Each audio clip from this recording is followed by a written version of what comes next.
Howdy, ladies and gentlemen. Michael here again from GuitarGate.com. And here's another Learn the Song series where we break down the essential pieces of tunes. So, the basic rhythm, the harmony, and the melody, so that when you go to cover it with your band, you can do it regardless how many pieces you may have. So these lessons are not note for note, but you're going to get what the song is about, what makes it what it is. So, this is such a great tune. I feel like this is one of the all-time great road tunes, when you're driving down the highway and it's just got that killer melody, stripped down arrangement, and it's just all power and all delivery. And I had to learn this song for a gig I just had to do with a friend of mine, and I just figured I had to jump on here and make a lesson. There's so much stuff to talk about in here, and well, let's just jump right in. So the basic harmony of the tune is you're thinking E minor. E minor is your basic go-to, but it also has a D major chord, so that would be your flat 7, so it's making you think you're still in E minor, but then it has an A major, right? So with the A major, you're thinking, okay, so now maybe it's, E Dorian. Maybe that's your 2 chord and you're really in the key of D. But then it also has a C major in there. So essentially, you have a little bit of modulation. The best way to look at it is you're in E minor, but your 4 chord is major, right? That's just the thing. You got a C sharp over A.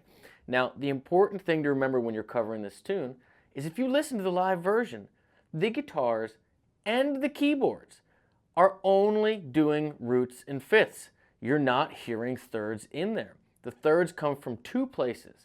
It comes from his actual vocal melody and the horn parts. And that is what makes it so profound, because you got this big, driving guitar sound, but you're just playing the power chords. This is one of those tunes where you want to just play the power chords, even though there's more happening harmonically. But let the other things create the full harmonic picture so that it has that super wide feel. Now, obviously, if you're covering it by yourself, just play the chords if you want, but you can still just do power chords. So check it out. Here's your basic thing. It's got this,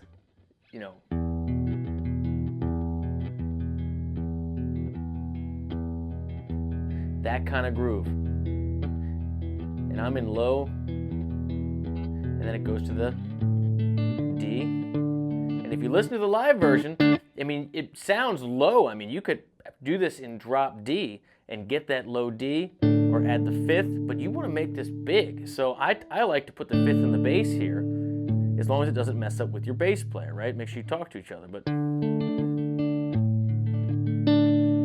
then the other thing it goes to is it goes to A. And you want to kind of build up to that.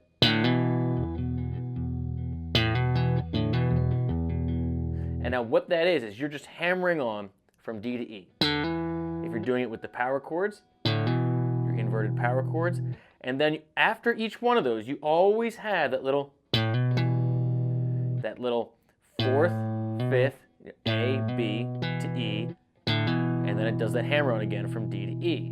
So you hear the keyboards do it. It's all over the place, but that little move you're looking for is that 4 to 5. It's that A to B. Then your root. Now, so that's your basic feel for the tune. The horn part, the sax part in the beginning, definitely one of the most iconic rock and roll lead melody lines ever. It's that.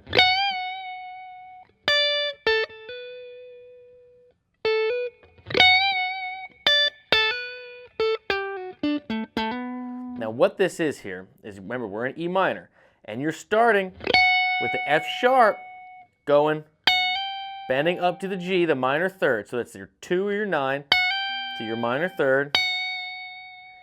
And then you're going straight over the D major chord, right? Because this is to your D, A, B. So you can do it there, or you can go D, A, B. So you're just visualizing that piece of D major, and then it does it again. The little A and B. Sometimes you hear him do. and then it walks down.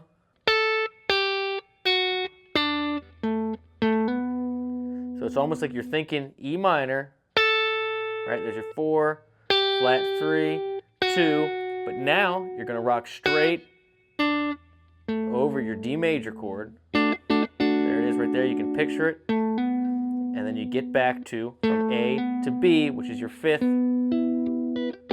of your 1 chord. In here you got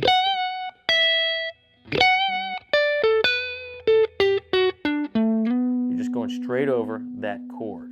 Now, for the melody. Basically, this is just E minor, but the focus of this is going back and forth for the most part between your root, your 4, right, which is the 5th of your D chord, and you also have a fair amount where it goes all the way up to your 5th, to your B, which is obviously 5th of your 1 chord, and every now and again you get this D up here, this flat 7.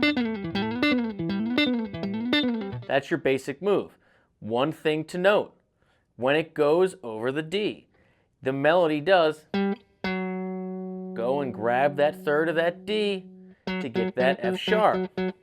That is crucial. And then at the very end, the tag to sell the hook, F sharp, which is your, not just the 3rd of your D, but it is the 9. It is the 2, right, of your 1 chord. And if you guys have watched a lot of my lessons, you know that most melodies tend to tag applying the 5 chord, which would be the 2 there, and then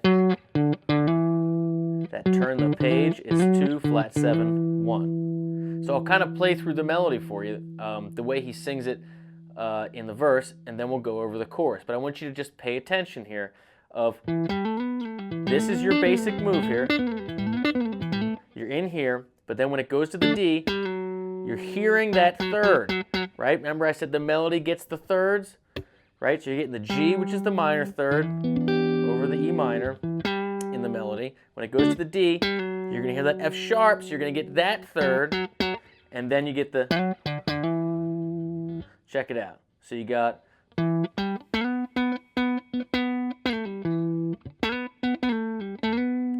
that East of Omaha, you're going back up to that 5th. So this first part is kind of all about that 5th.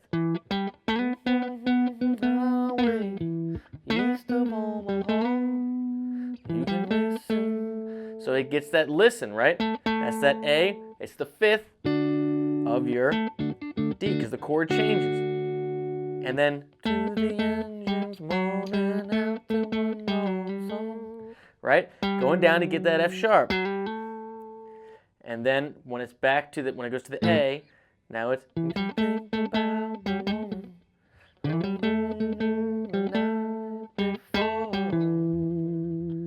right? Because you're over that A. So you're playing off that root and the flat 7 of the A and the 5th, which is your E. And then it does it again. Well, your thoughts will soon be wandering the way they always do.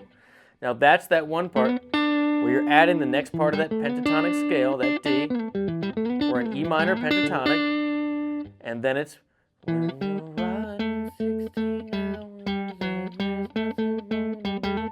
Over that D, same thing. You're focusing on A. That's the 5th of D, and you're going down and you're grabbing that F sharp. And then I don't feel much like riding, just wish the trip was through. And that's over that A. So you're messing with the 5th, flat 7, and your root of A. Now for your chorus, it's the exact same chords, but the changes happen a little faster, and you have that addition, that tag at the end of the C walking up to the D to the E. So your melody, same basic thing. We're thinking E minor pentatonic, and so here I am. Now, so it changes quick, so that's why he stops on that A, because that's where the D is, right? On the road again, ends on that E minor, right? So here I am. Second time, he's going up, so he's kind of suspending, he's pushing that move to that chord tone when it gets to the D. Because remember, the chords are going, right? It's happening a lot faster than the verse. They're switching faster, rather. And then it goes, you know, and then now it's playing stars again, right? Playing star again. That time it hangs on that G, right? And now this is when he's on that A. That playing star again. It's that flat 7. It gives that feeling of something's happening. It's like an A7 you're implying, right? And then it's that there I go. That's where the C comes. There's that G over the C. It's a chord tone. Then there's that D, where he plays that, where he sings that A, and then it's that page. Again, that's that 9 flat 7 1, because he's coming off that D and he sells that. And when you finally get to the E minor, is when you land on E minor. So that's the basic thing.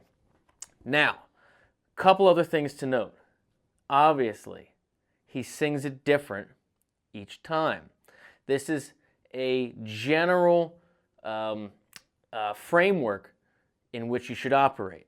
Yes, of course, sometimes he sings higher. Sometimes he sings lower. Sometimes he doesn't do the, he moves it around. And just like when you take leads, you should move around.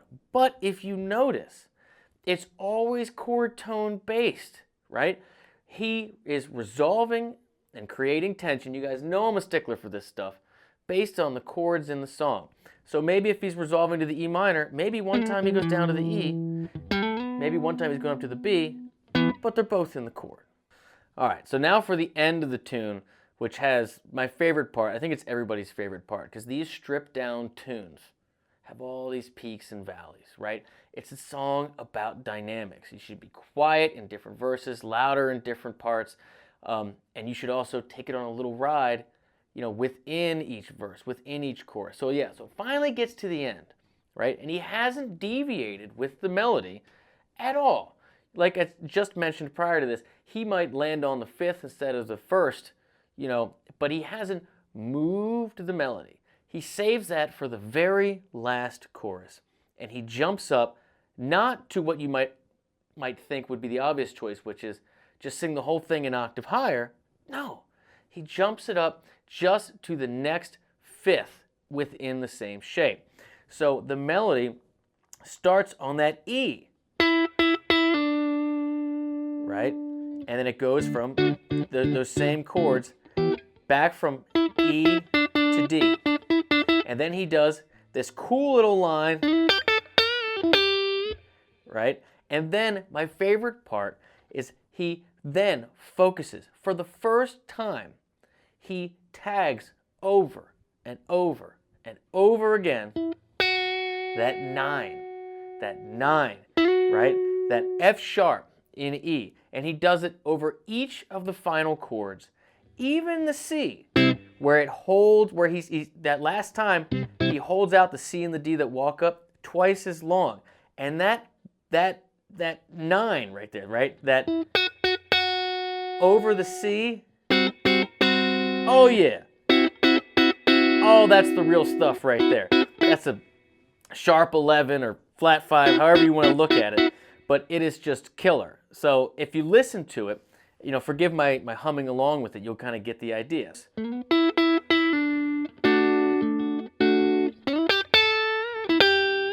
Now that's a great little line there, where again,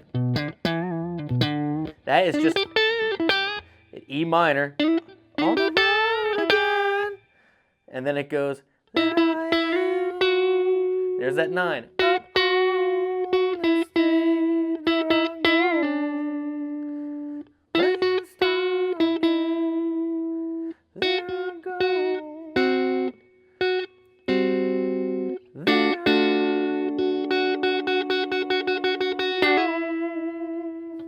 and then it ends with a.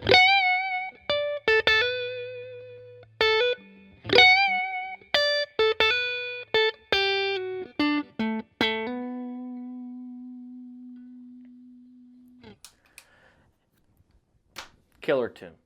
Only other thing that I'll add is that if you listen, there are some horn parts in here that come in, I want to say, at the second verse that introduce some thirds. You'll hear that G over E. You're going to hear that F sharp over the D chord. When it goes to the E, or sorry, the C, you're going to hear that E. But most importantly, you'll hear that one cool chromatic part where when it finally goes to the A, you'll hear it play the major third, the C sharp of A, and then when it goes down to the C, it plays the C, jumps up to the D, and then back to that E. So when it goes to the,